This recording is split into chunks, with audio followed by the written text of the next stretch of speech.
जब नारायण श्रीहरि ऊपर से नीचे चले, राम के अवतार के बाद मर्यादा पुरुषोत्तम बड़े ठाकुर के अयोध्या से विदा होकर साकेत पहुंचने के बाद ये योजना बनी कि अब छोटे ठाकुर को नीचे भेजा जाए। तो सारे देवी देवता, सारे नक्षत्र भी पृथ्वी पर चलने के लिए आतुर हुए। सदा ऐसा होता है। शेषनाग आ गए थे लक्ष्मण के रूप में, सब लोग नीचे आ ही जाते हैं। सूर्य भी तैयार हो गया, इंद्र भी तैयार हो गए, सबने अपने अपने अंश भेजे पृथ्वी पर। इंद्र का अंश कौन है? अर्जुन है। सूर्य का अंश कौन है? कर्ण है। एक देवता ऐसा था जिसने कहा जी मैं तो जा नहीं रहा, तो भगवान ने कहा अपने लड़के को भेज दे। उसने कहा मेरे को तो अपने लड़के से बहुत प्यार है, मैं तो भेजूंगा नहीं, और मैं इतने दिन दूर कैसे रहूंगा, मेरा बेटा तो इतना सुंदर है। वो देवता था चंद्रमा। इस चंद्रमा को शुरू से ही शिकायत रहती है। अच्छा, भगवान का तो वंश था। भगवान ने कहा कि अजीब आदमी है तू, हमारे ही घर के लोग नहीं जाएंगे तो दुनिया क्या कहेगी। सूर्य अपना अंश भेज रहे हैं कर्ण के रूप में, इंद्र अपना बेटा भेज रहा है, अंजनी कुमार अपने दोनों बच्चे भेज रहे हैं नकुल सहदेव के रूप में, धर्मराज स्वयं उपस्थित हो रहे हैं युधिष्ठिर के रूप में, और तू नहीं चलेगा, ना तेरा लड़का चलेगा। उसने कहा कि कन्हैया एक काम कर लो, लड़का ले जाओ मेरा, दो शर्तें हैं, एक तो लड़का आपके पास रहेगा, और बोले एक ये 16 साल का हो जाए तो उसे वापस भेजना पड़ेगा तुरंत। चंद्रमा का वो पुत्र क्या बन के आया? कृष्ण का प्राणों से प्रिय भांजा अभिमन्यु बनकर उपस्थित हुआ। चंद्रमा के पुत्र के रूप में जन्म लिया।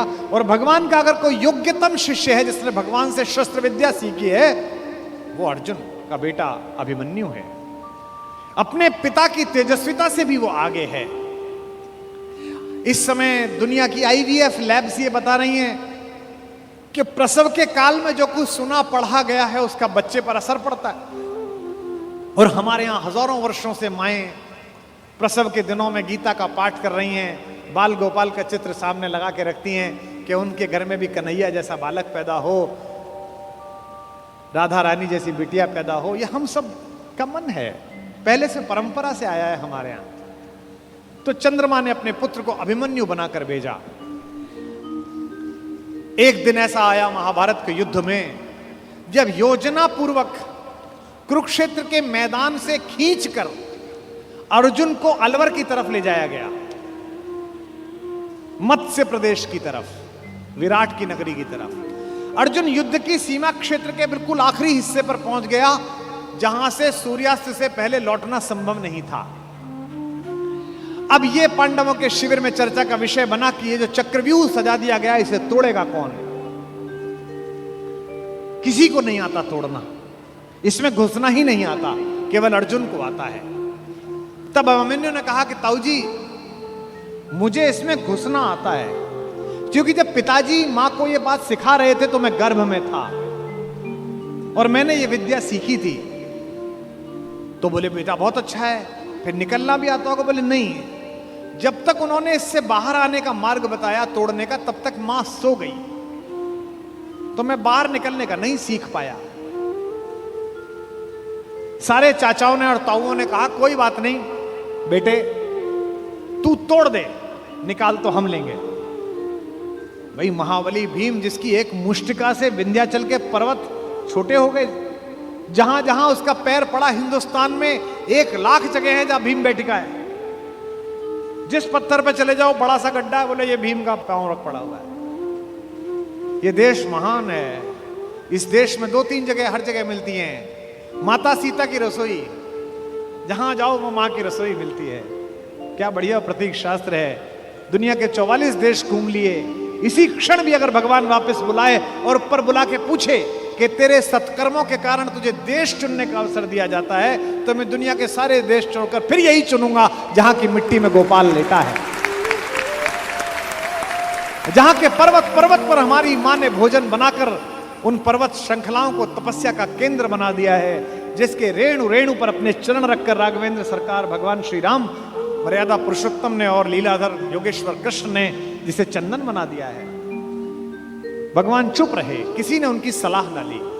सेनापति धृष्टद्युम्न थे, द्रुपद पुत्र। सेनापति ने योजना की कि कोई बात नहीं बेटा।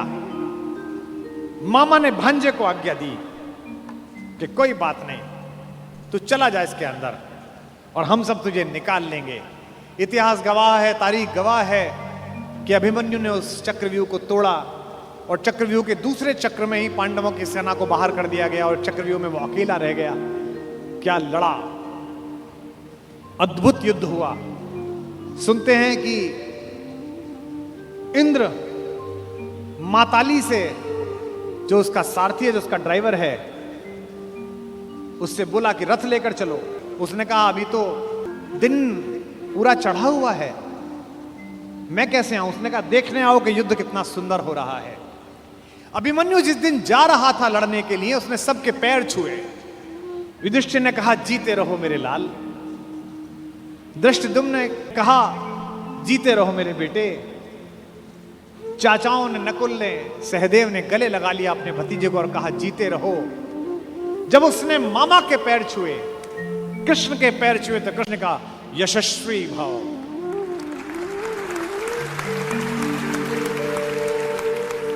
जब अभिमन्यु शिविर से बाहर निकला और कृष्ण